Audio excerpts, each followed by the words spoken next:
আচ্ছা স্টুডেন্টস, ধরো যদি এভাবে বলি, আমি ঢাকায় যাওয়ার জন্য প্রস্তুত হচ্ছি, আমি স্কুলে যাওয়ার জন্য প্রস্তুত হচ্ছি, আমি ভাত খাওয়ার জন্য প্রস্তুত হচ্ছি।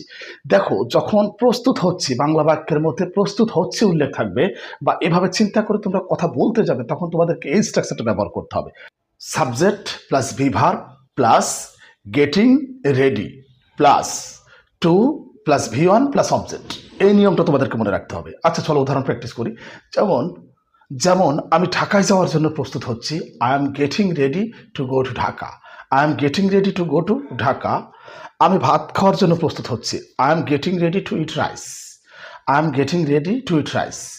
আমরা ফুটবল খেলার জন্য প্রস্তুত হচ্ছি, we are getting ready to play football. We are getting ready to play football. অর্থাৎ এই স্ট্রাকচারটা তোমাদেরকে ফলো করতে হবে। সাবজেক্ট প্লাস সাহায্যকারী ভার্ব হিসেবে অ্যাম ইজ আর, টেন্স অনুযায়ী বসে এগুলা। পাস্ট ইনডেফিনিট টেন্স হলেও পাস্ট টেন্স হলে ওয়াজ ওয়ার বসবে। Subject plus be verb plus getting ready plus to plus ভি1 প্লাস অবজেক্ট। জাস্ট এই স্ট্রাকচারটা তোমাদেরকে মনে রাখতে হবে। তাহলে এভাবে তোমরা শত শত বাংলা বাক্যগুলোকে ইংরেজিতে রূপ দিতে পারবে।